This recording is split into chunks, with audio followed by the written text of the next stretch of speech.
rounds over here.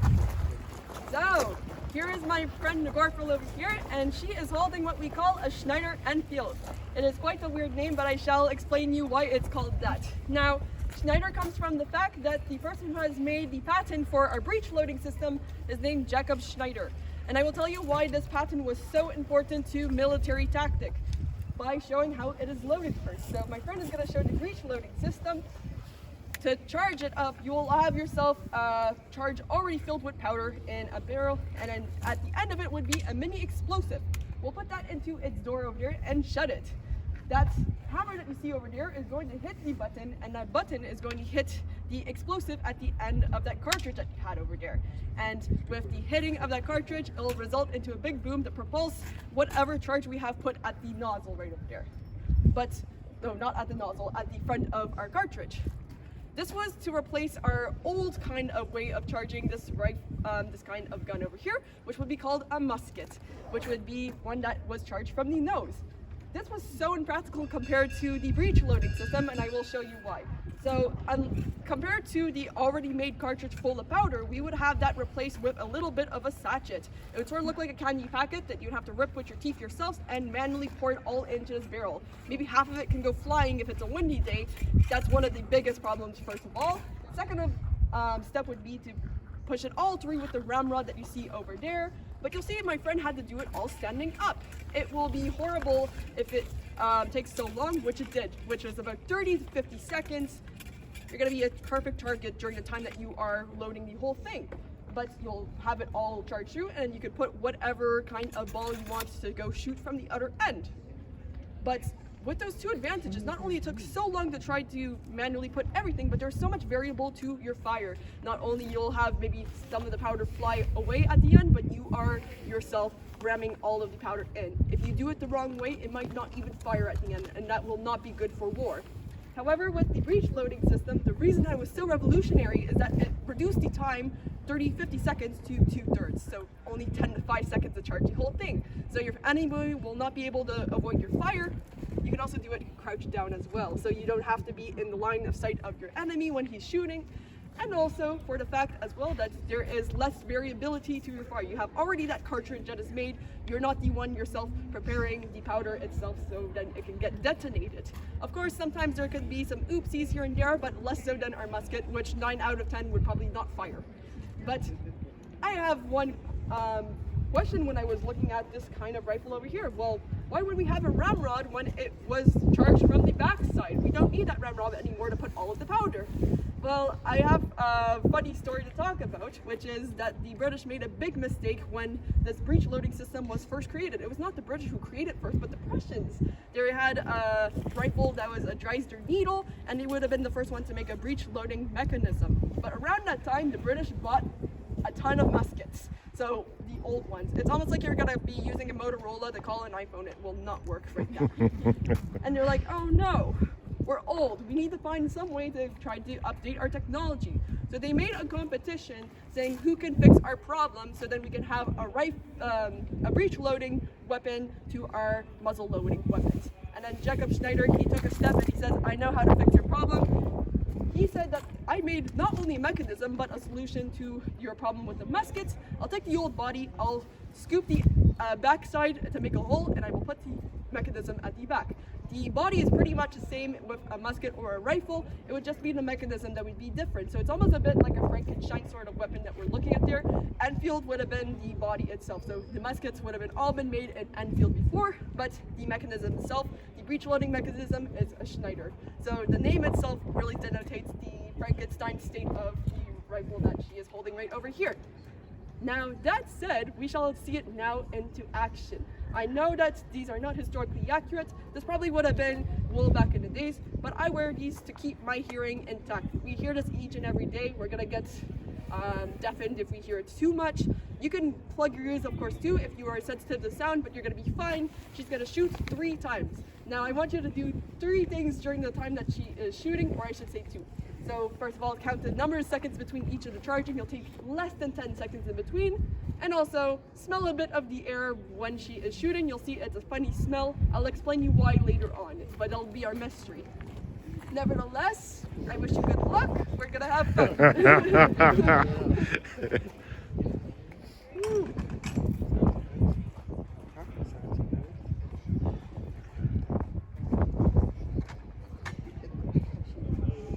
Ladies and gentlemen, there will be a black powder rifle fire demonstration. Tommy Winter here is set parade right now.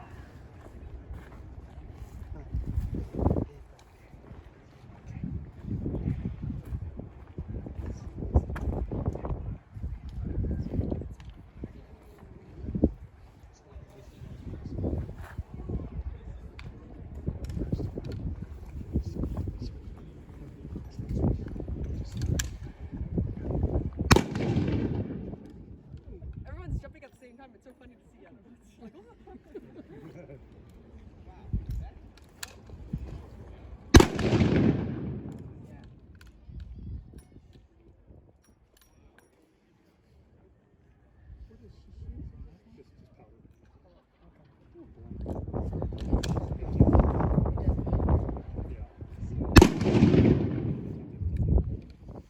My God, I would not want to be a target. Wonderful. So once she unplugs her ears, we can start with the applause after. Woohoo! She's now gonna approach us slowly with the cartridges in hand. So with the cartridges, you'll actually see a little dent in the back where the button has hit to make the detonation of the powder. It's called a percussion cap, so they actually use the hitting of the two metals exactly to make the spark to detonate the whole thing.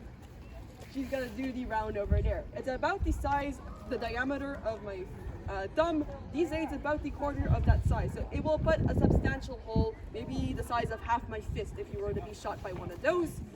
This would have been used to shoot elephants back in the days because they had a lot of expeditions, especially ones of Asai.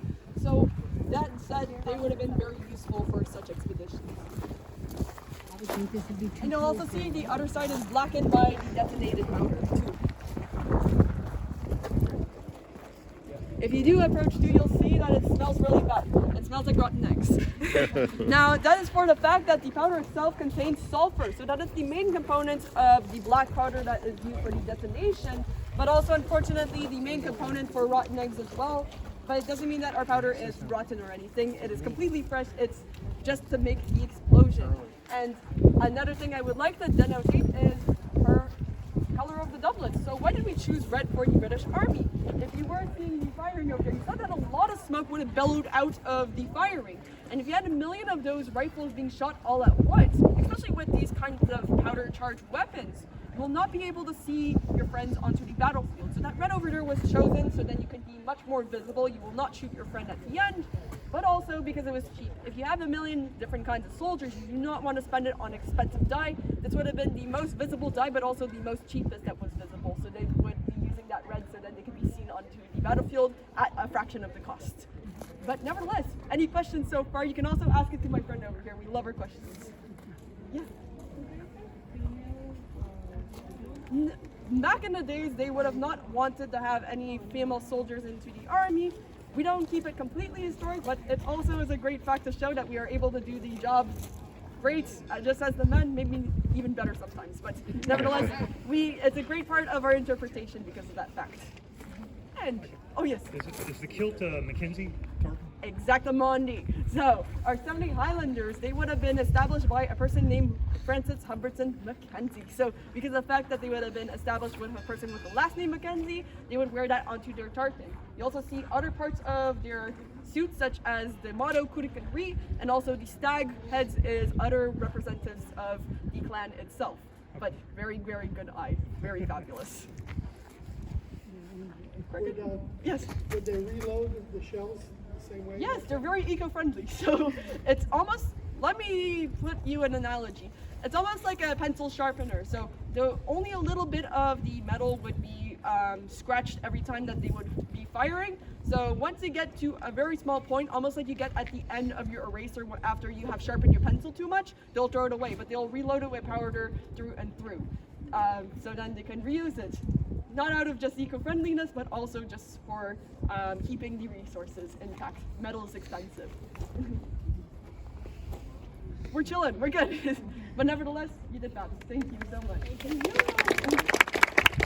Now, my second stop I want to go to right now would be a bigger version of our rifle over here, which is actually a cannon. We're not going to go to the noon gun right yet, but we're going to go to our cannon graveyard with two different kinds of cannons, and it's going to explain what kind of cannon we're using right here today. I'm going to do a little bit of a quiz at the end too when we're at the ramparts and see what the difference is, but this will help us with that quiz over here. So I'll go through and you can follow me right onto the right side. Just as much security as they would back in the days before you were firing the cannon. The famous rods that I was talking about.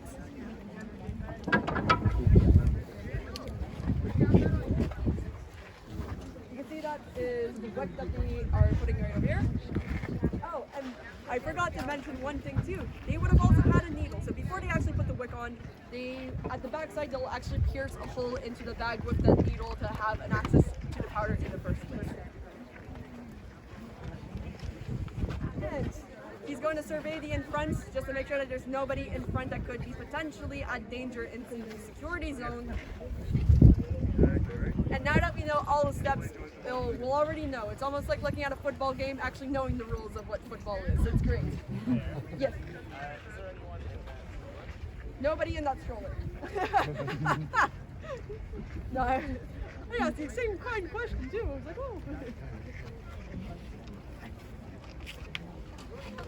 What these are wrapping now is the cord that was covering the cover right over here. So you can take it out, so then it's accessible.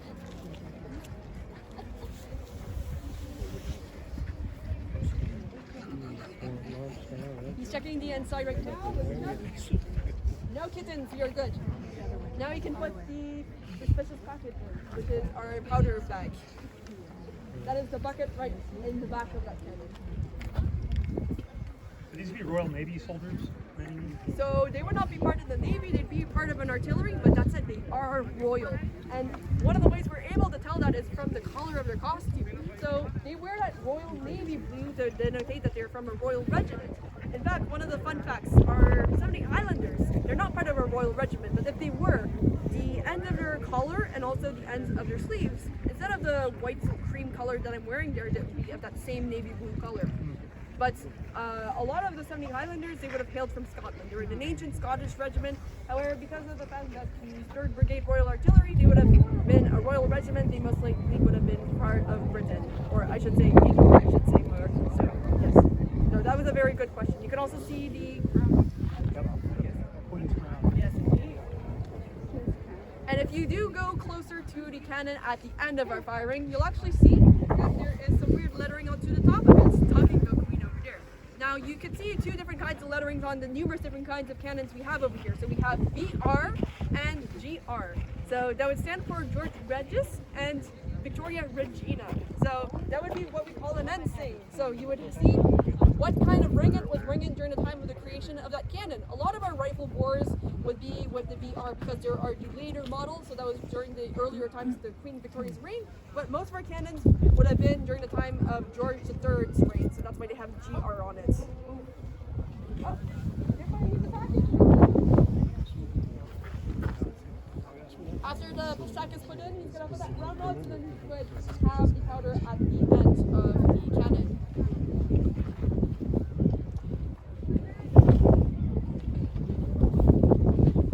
Covers the opening, so then the least moisture possible can go to the sack, but also just for safety.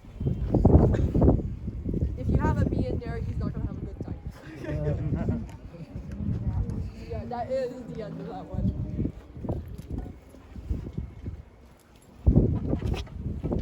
As I was saying, the axles are right. You have to push all at the same time. You have to be very, very much in coordination. Because if you don't push at the same time, it's not going to move, I guarantee you. My friends famously say that at the end of the season they get abs by it. It takes so much force to push that thing over. And I do assure you that this cannon is mostly very punctual. It's a great way to see if your clock is on time because we use atomic timing to see when you shoot it.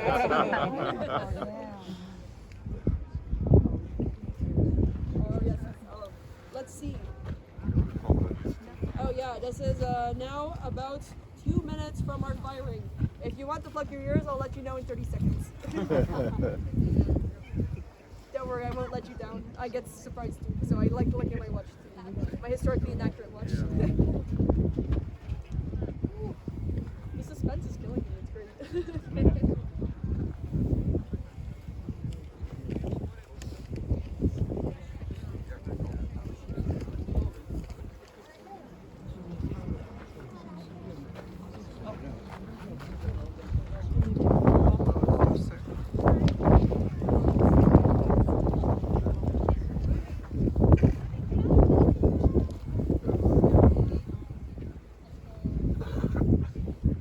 Funny. I'm also usually at that side over here because we, funnily enough, because of the fact we're a national Canadian historic site, we are completely bilingual. So one side is always going to be denotated for the English, while the other side is for the French. We are on our shoulder season, so we don't have a French security now, but usually you can hear two voices at once. So one French interpretation onto the other side and one onto the English. As a bilingual person, it's very confusing because you have to listen to both at the same time. But it's very much like a UN kind of place over here, because it's not only just French and English that our personnel mostly speak over here, but they speak multiple different kinds of languages. And it's amazing. You can see people from all around the world. Sometimes we have people from cruises go visit. Some people, they just know where Halifax is, which is great because we're very small over here. So it's always great to see visitors from all around the world go visit us, and sometimes we're able to cater it in their language as well. It's one of the best parts of working in the National Historic Sites over here. Oh, this is the time I will tell you 30 seconds. If you want to plug your ears, right now is a great time to do so. And this is where I really say good luck. This is where I really mean it.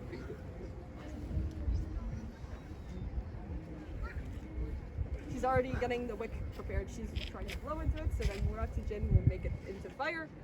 I bet you're gonna see hook up in a few.